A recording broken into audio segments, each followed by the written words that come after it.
Bismillah. Assalamualaikum warahmatullahi wabarakatuh. Innal hamdalillah nahmaduhu wa nasta'inu wa nastaghfiruh wa na'udzu billahi min sururi anfusina wa min sayyiati a'malina. May yahdihillahu fala mudhillalah wa may yudlil fala hadiyalah. Asyhadu an la ilaha illallah wahdahu la syarika lah wa asyhadu anna Muhammadan abduhu wa rasuluhu alladzi la nabiyya ba'da. Allahumma salli ala Muhammad wa ala ali Muhammad kama sallaita ala Ibrahim wa ala ali Ibrahim innaka Hamidum Majid. Allahumma barik ala Muhammad wa ala ali Muhammad kama barakta ala Ibrahim wa ala ali Ibrahim fil alamin innaka Hamidum Majid. Ya ayyuhallazina amanu taqullaha haqqa tuqatih wa la tamutunna illa wa antum muslimun. Ya ayyuhan nasu taqu rabbakumul ladzi khalaqakum min nafsin wahidah wa khalaqa minha zawjaha wa batha minhuma rijalan katsiran wa nisaa'a. Wattaqullaha alladzi tasaaluna bihi wal arham innallaha kana 'alaikum raqiba.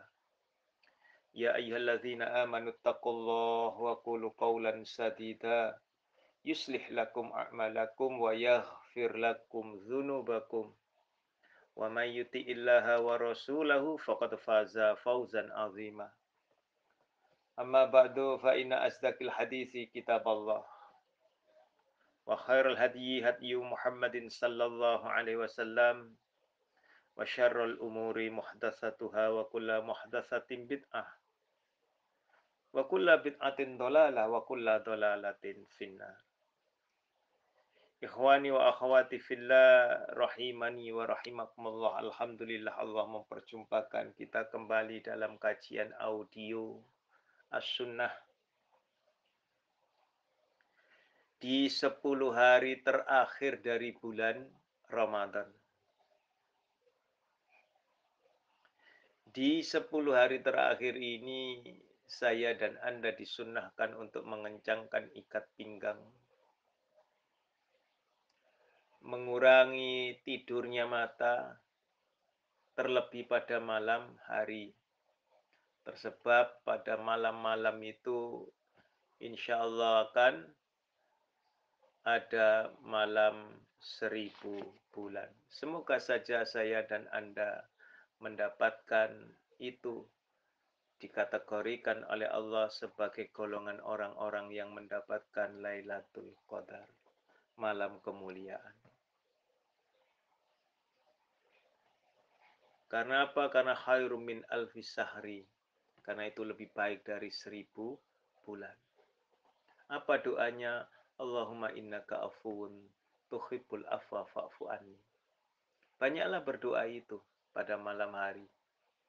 Allahumma innaka afuwun tuhibbul afwa fa'fu anni.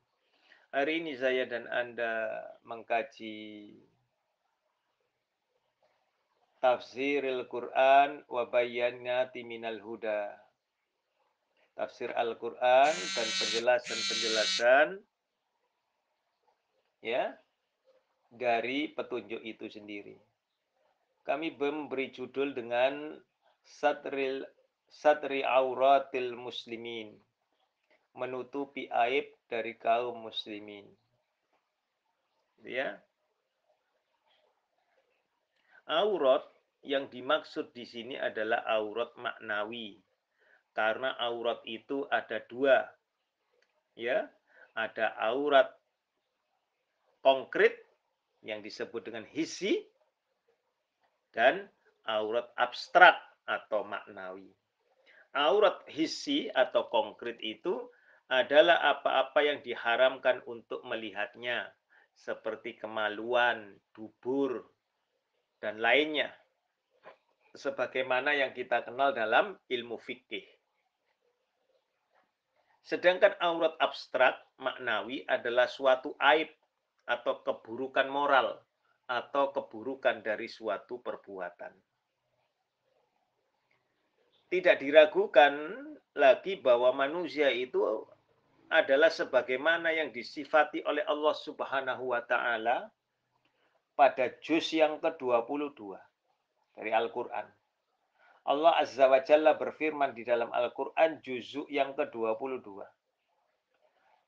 Suratnya yang ke-33 yaitu Al-Ahzab. Akhir dari ayat dari surat Al-Ahzab yaitu ayat 72 dan 73.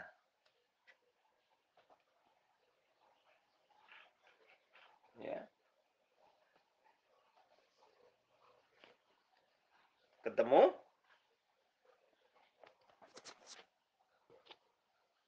Inna sesungguhnya kami Arabna kami telah menawarkan al-amanah amanat.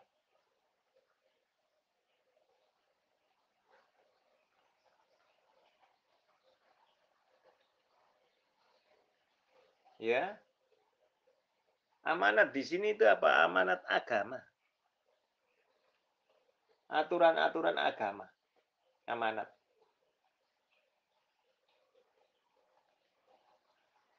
Alas samawati kepada para langit. Semua langit itu diberi amanat tetapi tidak mau. Wal ardi dan bumi. Wal jibali dan gugusan gunung-gunung. Fa'abaina akan tetapi semuanya itu enggan. Semuanya enggan, tidak berani, tidak mau. Enggan untuk menerima itu. Ayyahmilnaha untuk memikul amanat itu.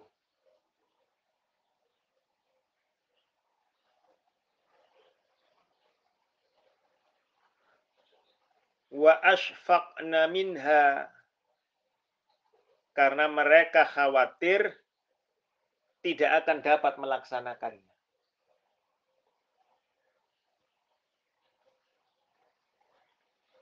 Karena khawatir mereka dapat mengkhianatinya. Jadi para langit, bumi, dan gunung-gunung itu tidak mau diberi amanat. Ya, tidak mau diberi amanat. Karena mereka ini khawatir akan mengkhianatinya.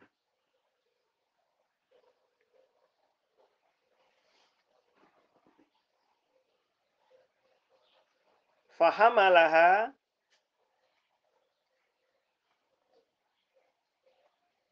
lalu kemudian dipikullah amanat itu. Al-insanu oleh manusia. Karena manusia yang mau. Manusia yang sanggup. Ya. Lalu diberi sifat manusia itu. Wong langit saja tidak mau. Bumi saja tidak mau. Gunung-gunung tidak mau. Manusia yang lemah ini mau menerima amanat itu. Innahu kana sesungguhnya manusia itu zaluman sangat zalim. Jadi sifatnya yang pertama itu amat zalim. Sangat zalim. Jahulan dan sangat bodoh. Dua sifat ini. Ya, manusia disifati dengan dua buah sifat tersebut. Zalim dan bodoh. Baik ia melakukan suatu kesalahan dengan sengaja, maka ia masuk kategori zalim. Atau melakukan suatu kesalahan karena tidak tahu. Itu, maka dia masuk kategori bodoh. Ya. Melakukan kesalahan karena sengaja, itu zalim. Melakukan kesalahan karena tidak tahu, itu kategori bodoh. Demikianlah keadaan manusia, kecuali yang dipelihara oleh Allah Azza wa Jalla dan diberi taufik untuk mendapatkan ilmu dan berlaku adil. Maka ia menjadi orang yang berjalan dengan kebenaran dan mendapat petunjuk menuju kebenaran itu. Lalu siapa golongan yang seperti ini? Ya, ada yang manusia yang diberi amat zalim dan bodoh, ada manusia yang telah diberi petunjuk oleh Allah. Jawabannya ada di dalam pada ayat yang ke-73. Ya, 73. Liyu'adziballah, sehingga Allah mengazab, memberikan siksa al-munafiqina wal munafiqati, kepada orang-orang laki-laki munafik dan perempuan munafik. Tersebab apa? Mereka muslim yang zalim dan muslim yang bodoh. Maka mereka diberi siksaan, yaitu dan juga gelar, yaitu dari kelompok munafik laki-laki dan perempuan. Tapi mana ada orang yang mau mengaku dirinya itu munafik? Tidak ada yang mau. Jadi yang memberi predikat siapa? Allah. Padahal diri kita sendiri merasa itu. Lalu apa lebih berat lagi? Menuju yang lebih berat lagi. Wal musyrikina wal musyrikati, yaitu orang-orang musyrik laki-laki dan perempuan.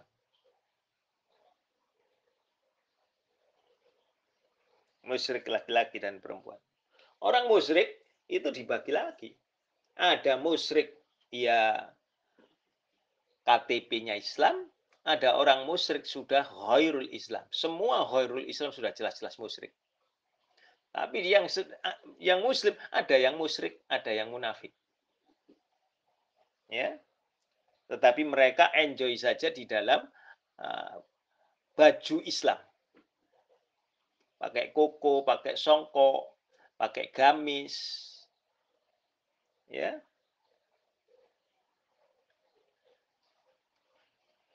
Wa yatuballah, dan Allah senantiasa menerima tobat alal mu'minina wal mu'minat, ya, atas hamba-hambanya yang beriman laki-laki dan perempuan.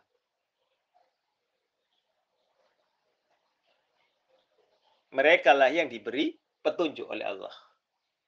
Mereka lah yang difakihkan oleh Allah. Wa kana Allah, dan adalah Allah Ghafurun, Maha Pengampun, Ar-Rahiman, lagi Maha Penyayang.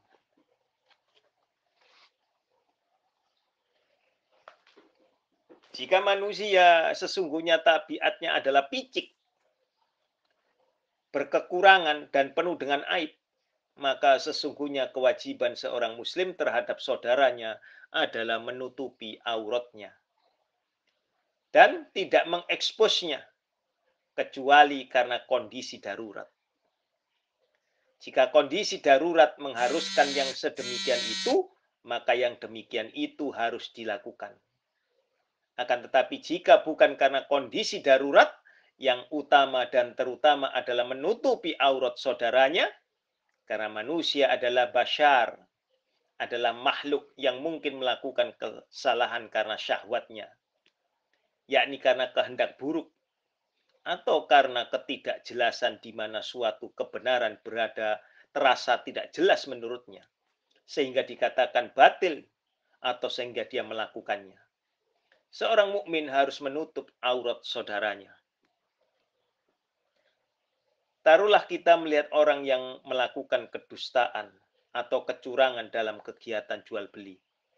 Maka jangan menyebarkannya di kalangan orang banyak. tetapi berilah nasihat dan tutupilah auratnya itu. Jika dia mendapatkan taufik dan petunjuknya Allah, sehingga meninggalkan apa-apa yang selama ini ia lakukan, maka sedemikian itulah yang dimaksudkan. Jika tidak, maka sebaiknya kita jelaskan kepada orang banyak agar mereka tidak tertipu olehnya. Taruhlah kita melihat orang laki-laki mendapatkan ujian dengan melihat seorang wanita. Dia tidak melakukan ghadul basyar. Ya, ya.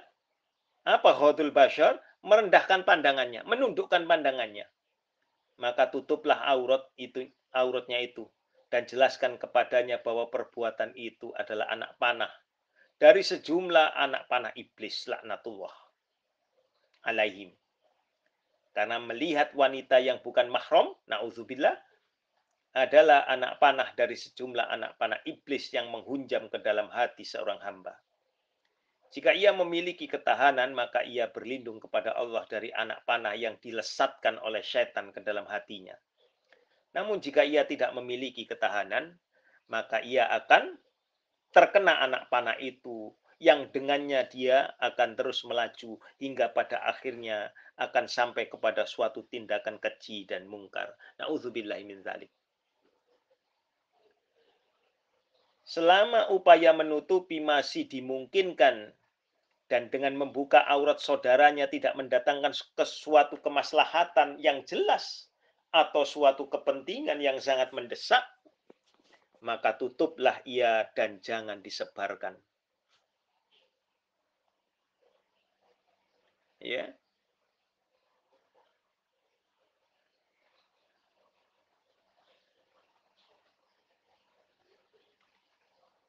Kenapa demikian? Lihat itu, Anda dan saya membuka surat An-Nur. Surat yang terdapat pada juzuk ke-18, surat yang ke-24, ayatnya 11 sampai 20. 11 sampai 20 ayatnya. Tapi kita meloncat dulu kepada ayat yang ke-19.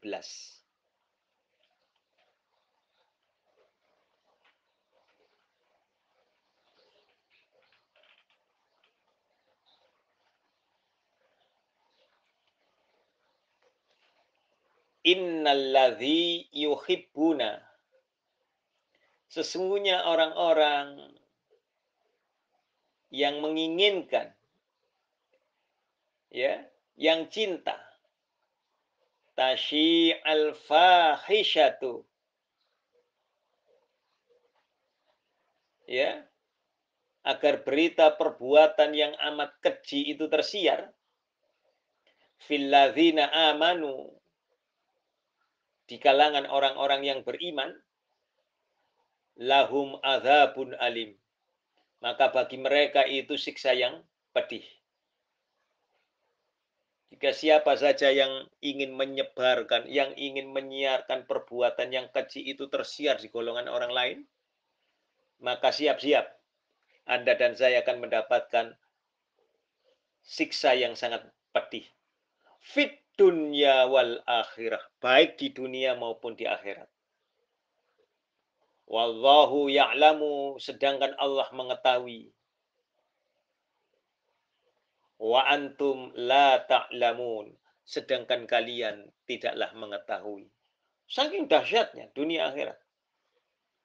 Mereka itu adalah orang yang hanya suka jika keburukan itu menyebar. Lalu bagaimana dengan orang yang sengaja menyebarkan keburukan itu? Na'udzubillah. Sengaja, memang ada yang ngompori itu mesti ada. Dalam kesukaan terhadap penyebaran keburukan di kalangan orang-orang yang beriman itu ada dua makna. Makna pertama adalah suka penyebaran keburukan di tengah-tengah masyarakat muslim. Yang demikian itu termasuk orang-orang yang menyebarkan film-film porno dan majalah-majalah porno yang keji, ya, via FB, via WhatsApp, ya, video, ya.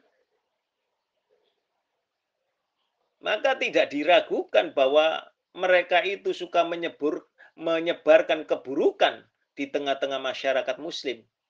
Dan mereka menghendaki agar setiap muslim membuat fitnah terhadap agamanya. Disebabkan oleh apa yang disebarkan oleh majalah-majalah dan film-film menjijikkan dan merusak itu dan sejenisnya. Ini masih dilakukan oleh kawan-kawan kita. Na'udzubillah summa na'udzubillah. Cepat hapus, kalau tidak dosamu akan terus mengalir. Ya, ismul jariyah. Ya, ismun jariyah. Terus mengalir itu. Demikian pula membiarkan mereka padahal mampu untuk melarang adalah termasuk penyebaran keburukan di kalangan orang-orang yang beriman.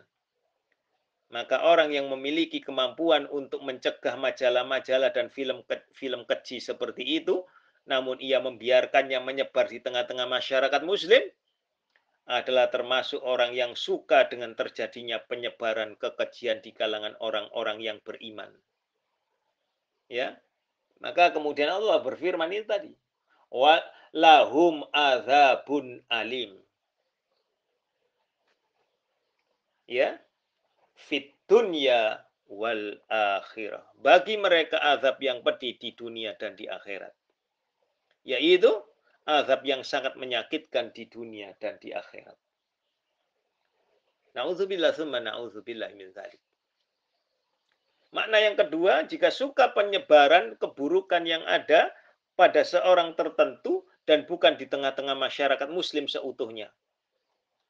Orang yang demikian itu juga akan menerima azab yang sangat menyakitkan di dunia dan di akhirat. Siapa saja yang suka penyebaran keburukan ya pada Zaid yang ada di antara orang banyak karena sebab apapun juga, maka orang ini juga akan menerima azab yang sangat menyakitkan di dunia dan di akhirat. Apalagi ayat yang turun yang konotasinya melindungi seseorang yang dia itu adalah Ummul Mukminin. Aisyah radhiyallahu anha, yaitu di dalam surat An-Nur ayat 11 sampai dengan 20 nanti. Karena ayat surat An-Nur ayat 19 tadi dalam kaitan dengan ayat-ayat ifki. Ifki itu adalah kedustaan yang dikarang oleh orang-orang yang tidak suka kepada Rasulullah Muhammad SAW dan lebih suka mencemari kasur beliau Rasulullah SAW dan mencela keluarga beliau SAW dari kalangan orang-orang munafik dan orang-orang musyrik sebagaimana tadi surat Al-Ahzab. Ya. Kejadian ifki ini sangat populer, yaitu bahwa Nabi Shallallahu Alaihi Wasallam jika hendak bepergian melakukan pengundian di antara para istrinya. Yang demikian itu adalah dari keadilan beliau Rasulullah Shallallahu Alaihi Wasallam.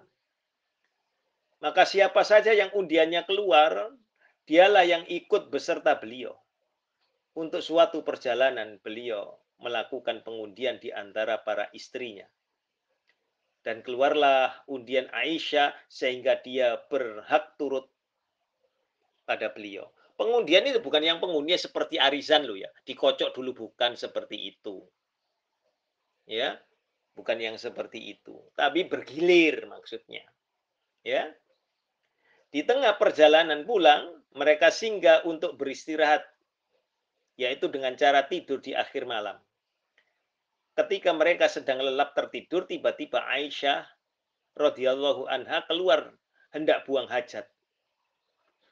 Pada akhir malam Rasulullah Shallallahu Alaihi Wasallam memerintahkan untuk melanjutkan perjalanan. Bangunlah rombongan itu dan langsung mengangkut tandunya Aisyah radhiyallahu anha dengan tidak merasakan bahwa ia tidak ada di dalamnya karena buang hajat. Karena ia adalah seorang wanita yang cukup kecil dan kurus, ia dinikahi oleh Rasulullah Shallallahu Alaihi Wasallam ketika usianya baru 6 tahun. Beliau dukhul berhubungan dengannya ketika berumur 9 tahun. Beliau Rasulullah Shallallahu Alaihi Wasallam wafat meninggalkan ketika masih berumur 18 tahun. mereka mengangkut sekedup, yaitu tandu yang di atasnya onta itu ya, dengan keyakinan bahwa ia ada di dalamnya lalu memulai perjalanan. Ketika Aisyah radhiyallahu anha kembali tidak menemukan kaumnya di tempatnya, akan tetapi karena akal dan kecerdasannya, ia tidak pergi ke kanan atau ke kiri untuk mencari mereka, tetapi dia memilih untuk tetap tinggal di tempatnya. Karena ia mengatakan mereka akan kehilangan diriku, sehingga mereka akan kembali ke tempatku. Ketika matahari terbit, tiba-tiba muncul seorang pria yang bernama Aswan bin Al-Mu'attal. Dia adalah salah seorang dari kaum yang ketika tidur tidak terbangun. Sebagaimana sebagian orang yang jika tidur susah bangun. Sekalipun ada suara yang sangat keras di sekitarnya. Sofwan adalah salah seorang dari rombongan itu yang jika tidur sangat lelap sehingga seperti mayit yang sangat sulit untuk bangun kecuali jika Allah Azza wa Jalla membangunkannya. Ketika dia terbangun, tiba-tiba Ummul Mukminin Aisyah radhiyallahu anha seorang diri berada di suatu bagian dataran itu. Ia mengetahuinya sebelum turunnya ayat hijab. Ya, dan tidak ada apa-apa yang dilakukannya melainkan untanya yang merebahkan diri. Ia tidak berbicara dengannya sepatah kata pun, sebab ia tidak bisa berbicara adalah karena sangat memuliakan kasur Rasulullah Shallallahu Alaihi Wasallam. Maka ia tidak mau berbicara dengan salah seorang anggota keluarganya dengan ketiadaan beliau. Maka untanya merebahkan diri dan ia meletakkan tangannya di atas lutut untanya itu dengan tidak mengatakan, naiklah. Dan tidak juga mengatakan apapun sama sekali kepada Aisyah. Aisyah pun naik dan Sofwan berangkat bersamanya menjadi pemandunya dengan tidak berbicara dengannya dan tidak mengucapkan sepatah kata pun. Ketika tiba di tengah-tengah kaumnya pagi itu dan hari sudah siang, orang-orang munafik sangat senang karena menemukan peluang untuk merusak nama baik Rasulullah Sallallahu Alaihi Wasallam. Sehingga mereka melancarkan tuduhan kepada pria itu. Dengan kebersihan, kecerahan, kesucian, dan keharuman kasur Rasulullah Sallallahu Alaihi Wasallam, dengan tuduhan keji terhadapnya bahwa ia telah bersama Aisyah, sehingga mereka menyebarkan keburukan bahwa pria itu telah melakukan apa yang telah ia lakukan. Terjerumus pula 3 orang sahabat yang mukhlis sebagaimana terjerumusnya orang-orang munafik. 3 orang tersebut adalah Mistah bin Uthathah bin Kholah Abu Bakar, lalu kemudian Hasan bin Sabit radhiyallahu anhuma, dan Hamnah bintu Jahsi. Maka terjadilah kegaduhan. Karena ada yang terprovokasi. Di kalangan orang yang beriman, ada sahabat yang terprovokasi. Namanya manusia. Ya. Maka terjadilah kegaduhan. Semua manusia bertanya-tanya, apa ini? Bagaimana bisa terjadi? Siapa orang yang telah berbuat ya keruhnya suasana? Dan siapa orang yang sudah sangat ingkar itu?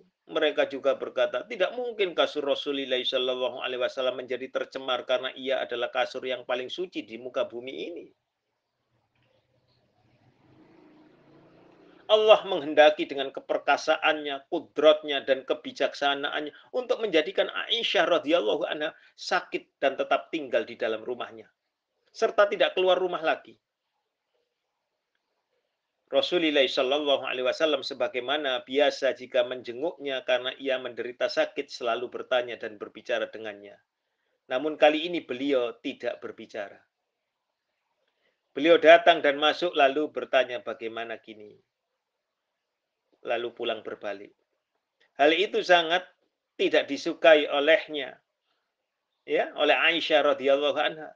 Tetapi dalam hatinya sama sekali tidak membetik jika seseorang telah membicarakan kehormatannya yang mengandung kotoran bagi kasur Rasulullah Shallallahu Alaihi Wasallam. Aisyah tidak tahu pada saat itu. Orang-orang munafik yang telah menyebarkan kedustaan itu tidak hanya menunjukkan kebencian kepada Aisyah radhiyallahu anha, seorang diri saja, namun mereka membenci setiap kaum mukmin. Bahkan kebencian kepada Rasulullah Shallallahu Alaihi Wasallam dan cenderung suka untuk menyiksa dengan mendendam beliau Rasulullah Shallallahu Alaihi Wasallam hingga sampai sekarang ini, semoga saja Allah menghancurkan mereka di mana saja mereka berada, ya sampai sekarang.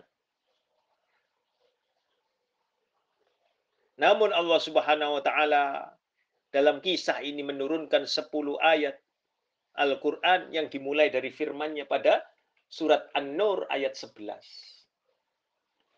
Innalladzina ja'u bil ifki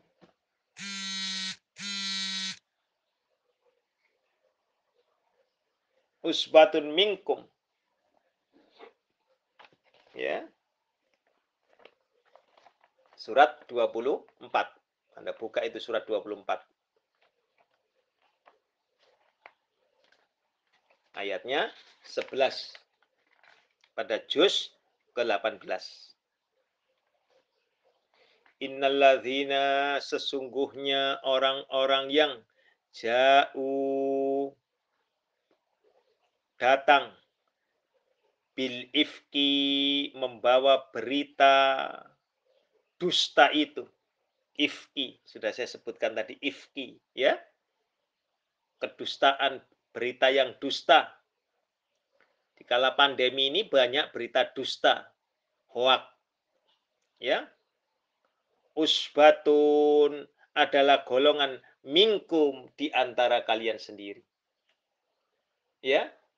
Sesungguhnya orang-orang yang memberita-berita bohong itu adalah dari golongan kalian juga. La tahsabuhu,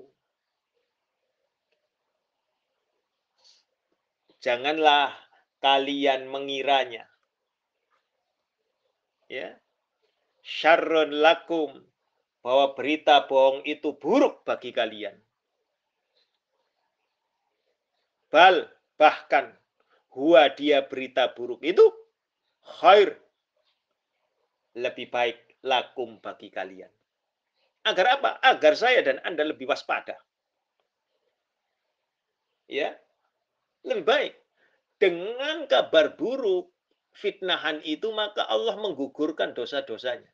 Tetapi orang yang menceritakan kabar dusta, kebohongan itu ditambah-tambahi dengan 1000 macam, dia bertambah dosanya.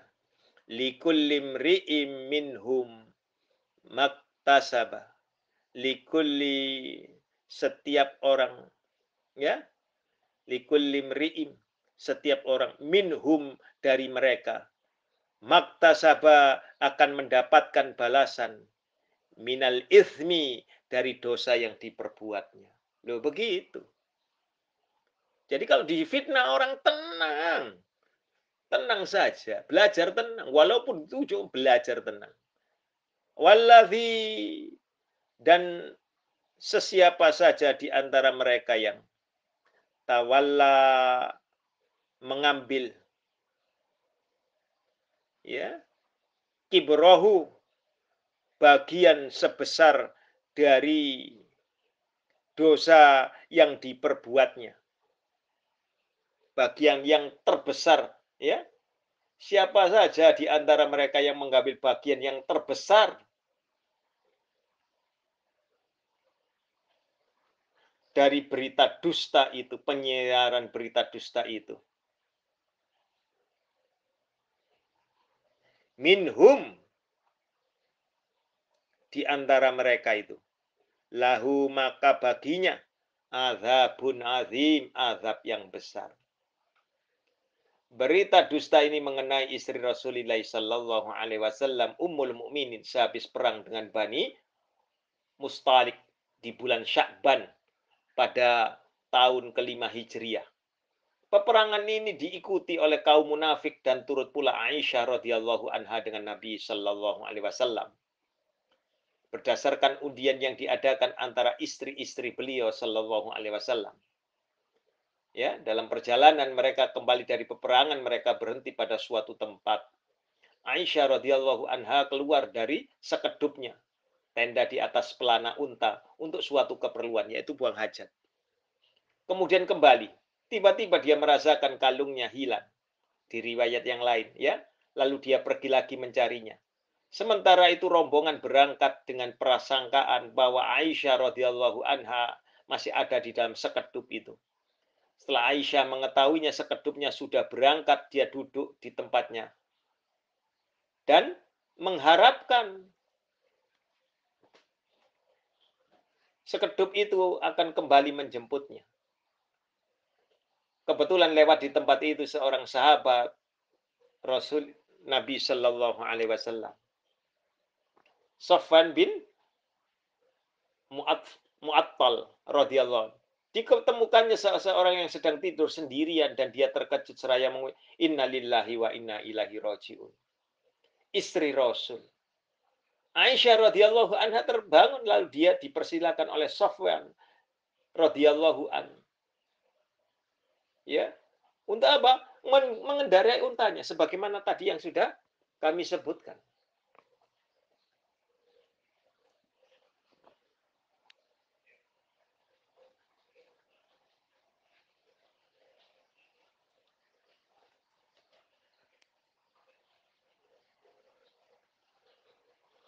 Ya, lalu Sofyan radhiyallahu an berjalan menuntun onta itu sampai tiba di Madinah. Orang-orang melihat mereka membicarakannya menurut pendapat masing-masing, mulailah timbul desas-desus.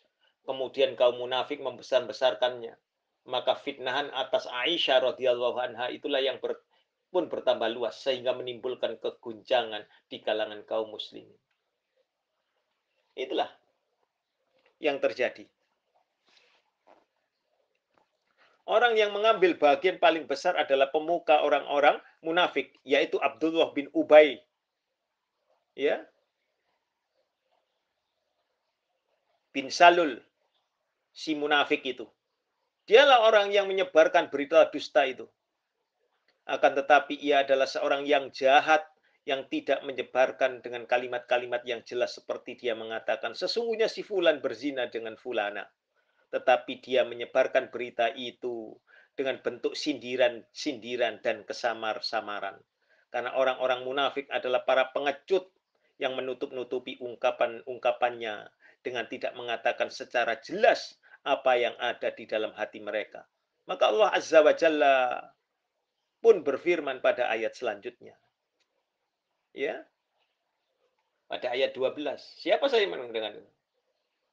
Laula idh sami'tumuhu. Sekiranya ketika kalian mendengarnya berita dusta itu,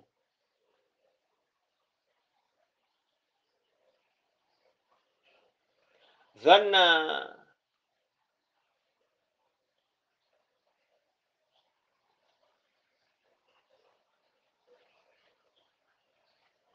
ya, menyangka al-mu'minuna, orang-orang mukmin laki-laki, wal mu'minatu, orang-orang perempuan, mukmin perempuan, bi anfusihim khairan, terhadap diri mereka sendiri khairan, menyangka baik. Mengapa di waktu kalian mendengar berita dusta itu orang-orang mukmin dan orang mukmin laki-laki dan perempuan tidak bersangka baik terhadap diri mereka sendiri? Waqalu, dan mereka mengatakan hadza ifkum mubin. Ini adalah suatu berita dusta yang nyata. Jadi mohon maaf kalau Anda dan saya beriman, bukan kemudian menerima berita apapun ya yang bersifat berbau berbau aibnya orang, yang membuka aurat orang. Dalam ayat ini penghinaan dari Allah Azza wa Jalla bagi orang-orang yang turut campur dengan membicarakan peristiwa ini. Allah berfirman, mengapa ketika engkau mendengar hal itu orang-orang mukmin laki-laki dan perempuan tidak berprasangka baik terhadap diri mereka sendiri? Bahwa Ummul Mukminin itu adalah ibu mereka. Mengapa mereka menyangkanya dengan sangkaan yang tidak layak untuknya? Padahal yang wajib bagi mereka ketika mendengar hal itu adalah menyangka baik diri mereka sendiri dan melepaskan diri dari apa yang mereka sangkakan itu. Itulah. Jadi ada orang yang terprovokasi dari orang-orang mukmin laki-laki dan perempuan. Maka Allah pun menyindir mereka. Laula ja'u alaihi bi arba'ati syuhada. Mengapa mereka yang menuduh itu tidak mendatangkan 4 orang saksi atas berita dusta itu? Fa'il lam ya'tu bisyuhada. Oleh karena mereka tidak bisa mendatangkan saksi-saksi itu, faulaika indallahumul kadzibun. Faulaika maka mereka itulah indallah di sisi Allah. Hum mereka yang tidak berani menunjukkan saksi-saksi itu. Al-kadzibun. Mereka para pendusta-pendusta. Yakni, mengapa mereka tidak mendatangkan 4 orang saksi untuk menyaksikan peristiwa itu? Oleh karena mereka tidak mendatangkan saksi-saksi, maka mereka itulah pada sisi Allah adalah orang-orang yang dusta. Sekalipun mereka benar adanya. Oleh sebab itu, jika seseorang menyaksikan seseorang melakukan perbuatan yang keji lalu datang kepada seorang qadhi dengan mengatakan aku bersaksi bahwa si fulan ini berbuat keji, maka kita katakan datangkan 4 orang saksi. Jika ia tidak mampu menghadirkan 4 orang saksi, maka kami akan mencambuknya sebanyak 80 kali. Jika ia bisa menghadirkan 1 orang saksi yang lain, maka dengannya kami cambuk masing-masing 80 kali. Demikian juga jika hanya bisa menghadirkan 3 orang saksi, maka kami cambuk mereka bertiga masing-masing 80 kali. Misalnya, jika datang kepada kami 3 orang yang bersaksi bahwa mereka menyaksikan si fulan itu berbuat keji dengan fulana, dengan tidak ada kepastian dalam hal itu, maka kami akan mencambuk masing-masing sebanyak 80 kali. Oleh sebab itu Allah Subhanahu wa taala berfirman pada ayat selanjutnya, yaitu pada ayat 14.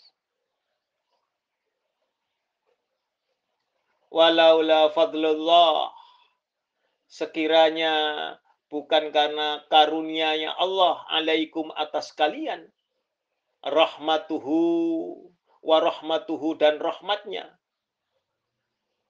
kepada kalian semuanya ini, fit dunya wal akhirah, di dunia dan di akhirat, lamassakum, sungguh ditimpakan kepada kalian, fima afattum,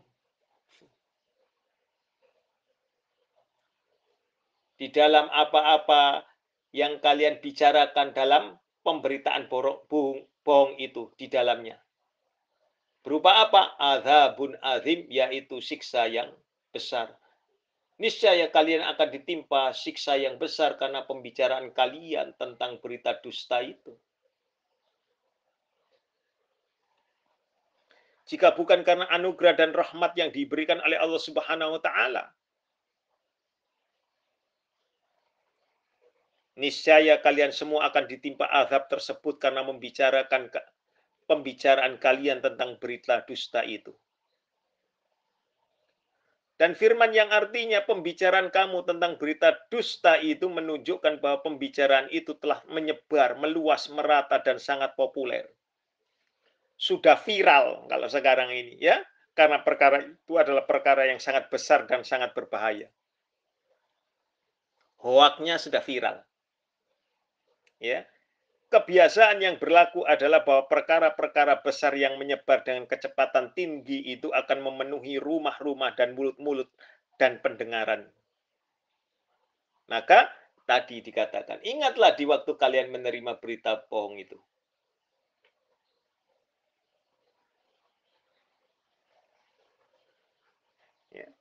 Kalau bukan lantaran rahmatnya Allah, tentu mereka ini sudah mendapatkan siksaannya Allah. Akan tetapi dilanjutkan pada ayat yang ke-15. Idh talaqqawnahu bi'alsinatikum. Ingatlah di waktu kalian menerima berita dusta itu dari mulut ke mulut. Ya.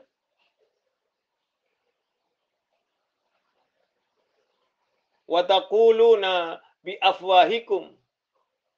Dan kalian katakan dengan mulut kalian apa yang tidak kalian. Ma laisa lakum bi ilmu. Di mana kali apa-apa yang tidak kalian ketahui sedikit pun juga tentang itu. Tidak mengetahui, cuman ngobrol doang dari mulut ke mulut. Wa tahsabunahu hayyinan.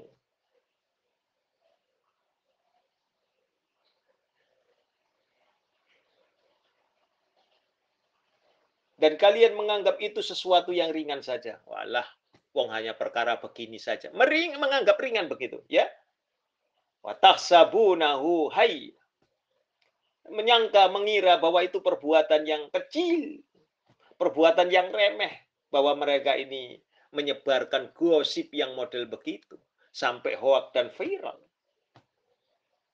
Wa huwa indallahil azim, maka sesungguhnya di sisi Allah itu adalah besar sekali. Jangan meremehkan.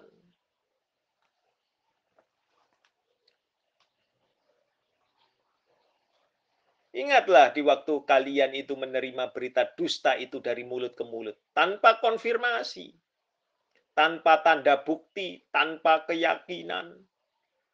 Dan kalian katakan dengan mulut kalian itu apa yang tidak kalian ketahui sedikit pun juga. Dan kalian menganggap suatu yang ringan saja. Padahal dia pada sisi Allah adalah besar. Karena merupakan tuduhan yang dialamatkan kepada seorang wanita yang paling suci di muka bumi ini. Ia dengan semua sahabat wanitanya adalah para istri Nabi Shallallahu Alaihi Wasallam. Maka perkara ini adalah perkara yang rumit dan sangat besar.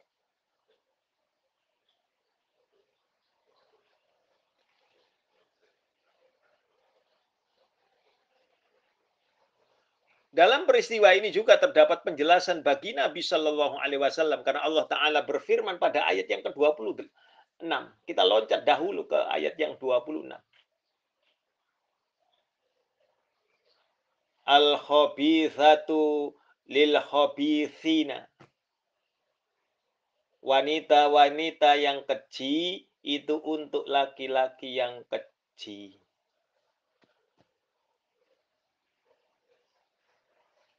Mohon maaf ini, kalau istri-istri kita tukang ngegosibu, maka jangan menyalahkan istri-istri Anda dulu. Tetapi salahkan diri Anda sebagai suaminya yang boleh jadi berdasarkan ayat ini Anda juga keji, walaupun sekarang sudah mulai sadar. Demikian sebaliknya. Kenapa demikian? Kalau sudah dasarnya pada awalnya itu, ya,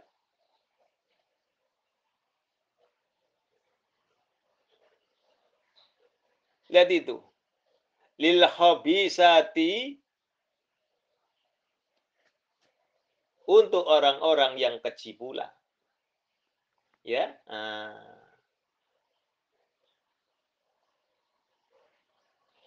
Wat thayyibatu lit thayyibina.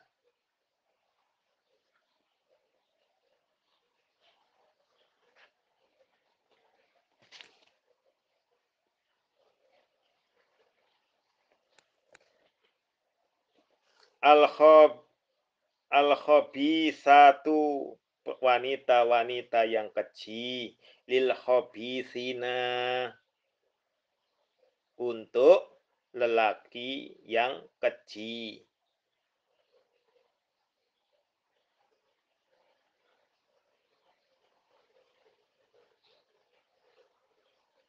Wal khabisuna lil khabisati, Kebalikannya juga demikian, laki-laki yang keji untuk perempuan yang keji.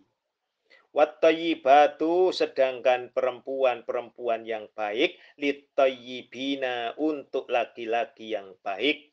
Wattayyibutna, dan laki-laki yang baik, litayyibati, untuk perempuan yang baik. Ulaika, mereka itulah, mubarrauna, bersih, mimma, dari apa-apa, yakuluna, yang dituduhkan orang dengan perkataan mulut mereka. Lahum, bagi mereka, mahfiratun, ampunan, wariskun, dan rezeki, karim, yang mulia, yaitu berupa surga. Jadi kalau Anda difitnah itu ada kebaikannya, tenang-tenang saja. Ayat ini menunjukkan kesucian Aisyah radhiyallahu anha dan Sofwan radhiyallahu anhu dari segala tuduhan yang ditujukan kepada mereka. Rasulullah Shallallahu alaihi wasallam adalah orang yang paling baik, maka pastilah wanita yang baik pula yang menjadi istri beliau Shallallahu alaihi wasallam. Jelas itu sudah. Ya. Jika Aisyah Ummul Mukminin ini istri Rasulullah Shallallahu alaihi wasallam adalah wanita yang melakukan perkara itu, namun ia bukan demikian adanya, maka yang demikian itu menunjukkan bahwa kekejian suaminya. Dan na'udzubillah, karena wanita-wanita yang keji untuk laki-laki yang keji pula. Dan laki-laki yang keji untuk wanita yang keji pula. Akan tetapi Aisyah radhiyallahu anha adalah wanita yang baik dan suaminya adalah seorang yang baik pula. Suaminya adalah Muhammad Rasulullah sallallahu alaihi wasallam. Dan ia adalah seorang wanita jujur, putri dari seorang pria yang jujur, orang nomor 2 setelah Nabi sallallahu alaihi wasallam. Ya. Semoga Allah meridhoinya dan meridhoi ayahnya. Radhiyallahu anhu. Karena itu Allah Subhanahu wa taala berfirman, wa tahsabunahu hayyinan. Engkau menganggap itu ringan. Wa huwa 'indallahil 'azim, padahal di sisi Allah itu perbuatan yang besar. Walau idh sami'tuhu walau la idh sami'tumuhu qultum ma yakunu lana. Dan mengapa kalian tidak berkata di waktu mendengar berita dusta itu? Sekali-kali tidak pantas bagi kita an natakallama bihadza, untuk memperkatakan tentang hal ini. Subhanaka, maha suci engkau ya Rabb kami. Hadza buhtanun azim, ini adalah dusta yang besar. Karena yang demikian itulah yang wajib atas diri kita, yakni agar kita ini mensucikan Allah, dan terjadinya hal yang demikian itu pada diri istri Nabi Shallallahu alaihi wasallam. Oleh sebab itu Allah mengatakan, maha suci engkau ya Allah, ini adalah dusta yang besar. Renungkanlah, bagaimana muncul kalimat ini yang di dalamnya terkandung kesucian Allah Azza wa Jalla. Karena dengan hikmah Allah dan rahmatnya, keutamaannya, dan dengan ihsannya, tidak layak terjadi hal yang demikian itu pada diri istri Rasulullah Sallallahu Alaihi Wasallam. Allah pun berfirman pada ayat yang ke-17. Ya'izukumullah. Allah Azza wa Jalla memperingatkan kalian. Anta'udu, agar janganlah kalian itu kembali memperbuat limislihi, yang seperti itu, abadan, selama-lamanya. Jangan kau berbuat seperti itu. Wis, mandek kau di situ. Cukup. Situ. In kuntum mu'minin, jika kalian beriman. Jadi kalau sampai Anda berbuat seperti, maka saya dan Anda boleh jadi iman saya dan Anda berkurang. Boleh jadi, mohon maaf, ini iman kita sudah lepas dari diri kita. Na'udzubillahi min dzalik. yakni janganlah kalian semua kembali melakukan hal yang seperti itu selama-lamanya jika benar-benar kalian ini beriman. Wa yubayyinullahu lakum, dan Allah Azza wa Jalla menerangkan ayat-ayat, ya, al-ayati, kumul ayati, ayat-ayatnya kepada kalian. Wallahu, dan Allah Azza wa Jalla alimun, maha mengetahui, hakimun, lagi maha bijaksana. Segala puji bagi Allah atas semua penjelasannya. Oleh sebab itu, semua ulama sepakat bahwa orang yang menuduh melakukan kekejian kepada Ummul Mukminin Aisyah radhiyallahu anha, sebagaimana yang terjadi pada hadis Ifki, ya, maka ia adalah orang kafir yang murtad. Sesiapa saja yang mengunggah ke atas permukaan via medsos dan yang lainnya, maka dia murtad alias ridda dia. Kafirnya yang murtad. Seorang kafir sebagaimana orang yang bersujud kepada patung dan berhala. Jika ia bertaubat dan menyalahkan dirinya sendiri, namun jika tidak, maka dia harus dibunuh sebagaimana orang kafir yang mendustakan Al-Quran. Ini yang jelas. Yang benar adalah bahwa orang yang melakukan tuduhan, melakukan kekejian itu terhadap salah seorang dari para istri Rasulullah Shallallahu Alaihi Wasallam, maka ia adalah kafir. Karena ia telah mengurangi kesempurnaan dari Rasulullah Shallallahu Alaihi Wasallam. Maka setiap orang yang melakukan tuduhan kepada salah seorang dari para istri Rasulullah Shallallahu Alaihi Wasallam, sebagaimana tuduhan yang Allah Azza wa Jalla telah membebaskan Aisyah radhiyallahu anha darinya, maka orang itu menjadi seorang kafir yang murtad, yang wajib dituntut taubatnya. Jika ia bertaubat, jika tidak, maka ia harus dipenggal dengan pedang. Selanjutnya tubuhnya dibuang di dalam lubang bumi tanpa dimandikan, tanpa dikafankan, dan tanpa disolatkan. Karena perkaranya sangat berbahaya. Hati-hati dengan penyebar hoax ini. Hati-hati betul dengan fitnah ini. Ya. Lalu kemudian apa? Allah berfirman di dalam ayat yang ke-19. Innalladzina yuhibbuna. Sesungguhnya orang-orang yang menginginkan, cinta, antasyi'al fahishatu. Ya. Agar berita perbuatan yang amat keji itu tersiar. Filladzina amanu, di kalangan orang-orang yang beriman. Lahum, maka bagi mereka azabun alim. Azab yang pedih. Fit dunya wal akhirah. Sebagaimana tadi yang sudah kita baca. Yaitu di dunia dan akhirat. Wallahu ya'lamu wa antum la ta'lamun. Allah maha mengetahui sedangkan kalian tidak mengetahui. Ya.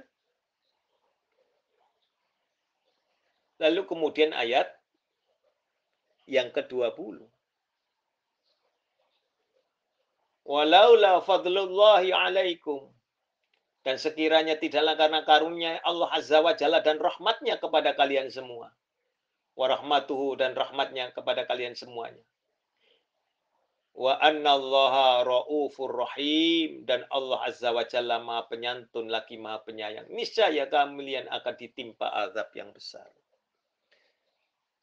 Sebagaimana yang telah kami jelaskan di atas bahwa 3 orang sahabat yang mukhlis terjerumus ke dalam jurang maut dalam perkara ini. Sampai ada yang terprovokasi begitu orang mukmin. Maka disebutkan di sini. Mereka itu adalah Hasan bin Thabit radhiyallahu anhu, Miftah bin Uthathah. Dia adalah anak bibi Abu Bakar.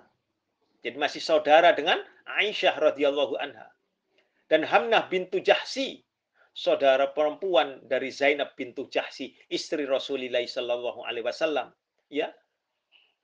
Istri madu dari Aisyah radhiyallahu anha. Namun demikian Allah Subhanahu wa taala melindunginya sedangkan saudara perempuannya terjerumus. Ketika Allah telah menurunkan rehabilitasi namanya, maka Nabi Shallallahu Alaihi Wasallam memerintahkan agar ketiganya dijatuhi hukuman sebagai hukuman orang yang melakukan tuduhan bahwa seseorang melakukan zina. Maka masing-masing tiga orang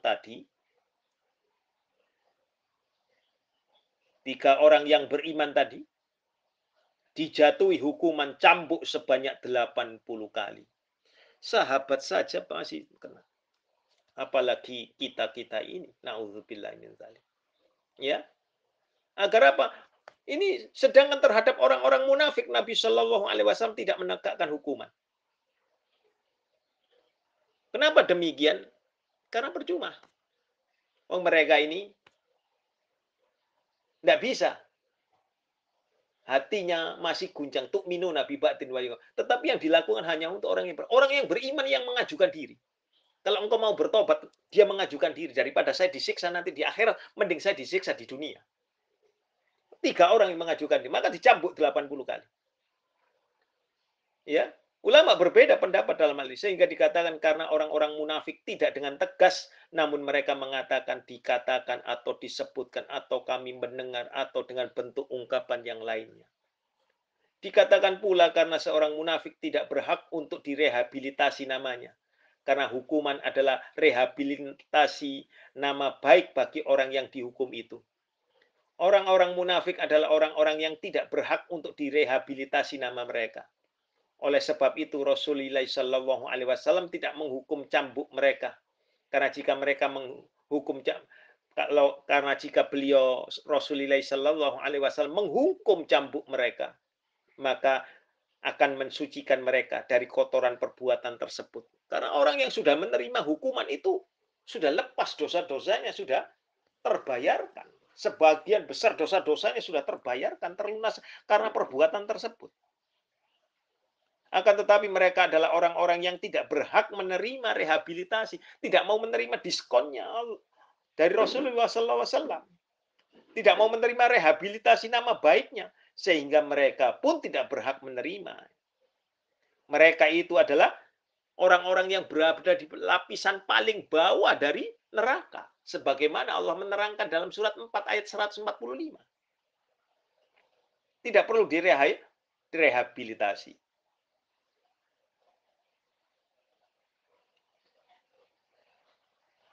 Maka beliau Rasulullah Shallallahu Alaihi Wasallam meninggalkan mereka dengan dosa-dosa mereka, sehingga tidak ada kebaikan apapun pada mereka. Ya, namun dikatakan pula selain hal yang tersebut di atas itu. Pada pokoknya kisah ini adalah kisah yang besar yang di dalamnya ada ibroh yang sangat besar, yang sangat banyak, sehingga saya dan Anda jangan sekali-kali menyebarkan berita hoak, apalagi sampai viral. Padahal itu kedustaan yang nyata. Sampai di sini kurang lebihnya saya mohon maaf. Subhanakallahumma wa bihamdik. Asyhadu an la ilaha illa anta astaghfiruka wa atubu ilaik. Kurang lebihnya mohon maaf. Assalamualaikum warahmatullahi wabarakatuh.